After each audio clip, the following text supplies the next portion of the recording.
Hi, welcome to my video blog week number 9. Today I thought I will talk a little about religion and spirituality.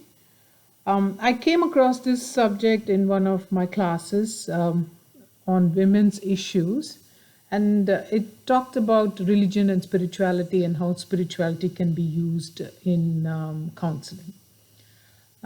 Today, I thought I will talk a little about the differences and and the link, how they are related, in my opinion. Okay, religion is more in.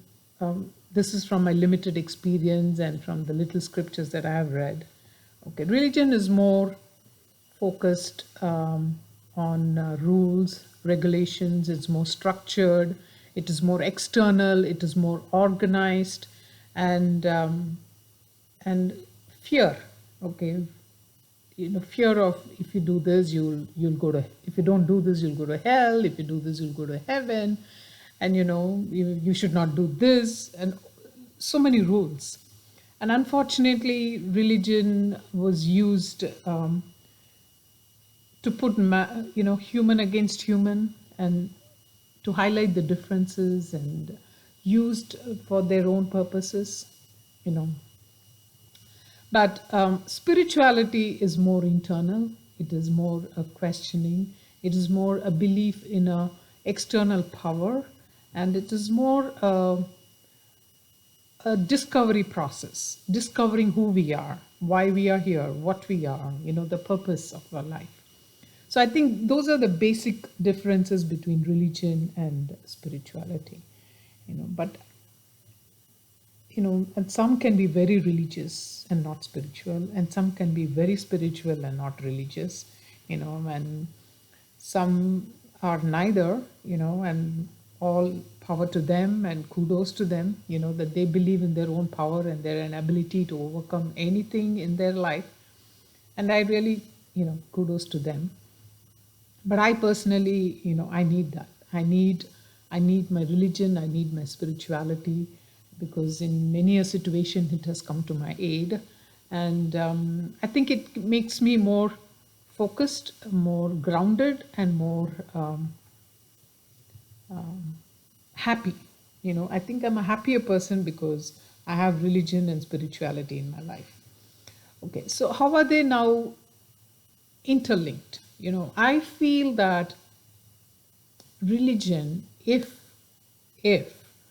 we ask questions, not to follow religion blindly, we have to ask questions, but the discipline that religion gives us, take any religion like Islam, people praying for five times a day, it is giving a structure, right?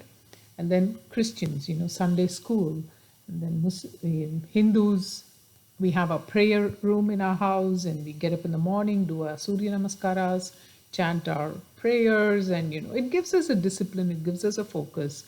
And I think that is what is important. That is what we have to take from religion. And this discipline helps us to progress in the path of spirituality.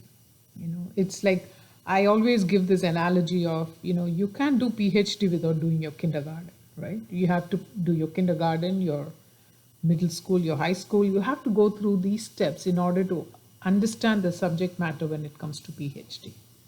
So, especially in Hinduism, and I can only talk about Hinduism because that is what I follow.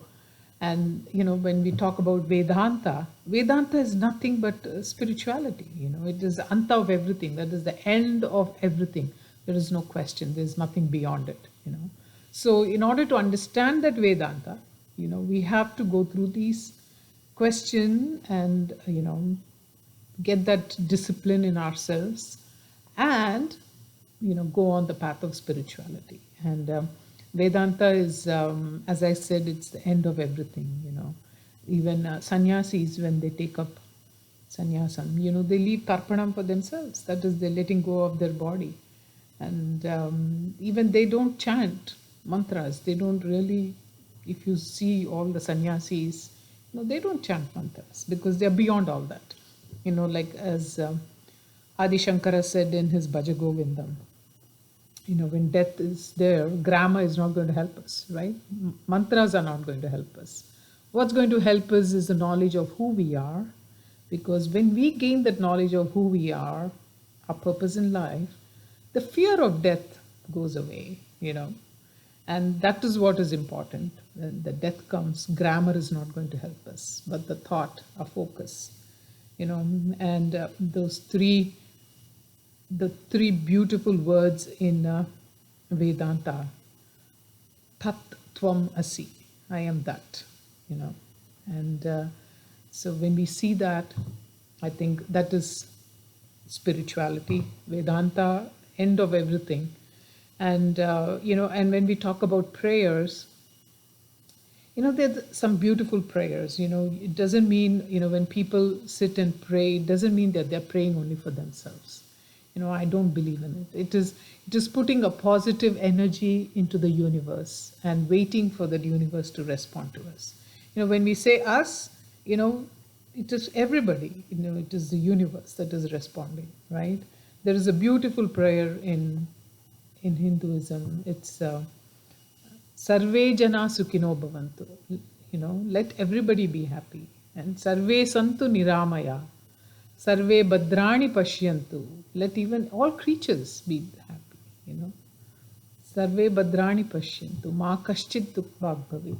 Okay, so that's a very beautiful prayer. And so we are not just praying for ourselves, we are praying for everybody. And when I talk about Sarve Jana, that includes me too, right? So, and I love that prayer. And, and talking about prayer and putting positive thoughts into the universe and the universe responding. I have a beautiful experience in my life I would like to share with you next week, because I see that I've already crossed 7 minutes. And thank you for listening. And until next week, stay safe and stay positive. Thank you.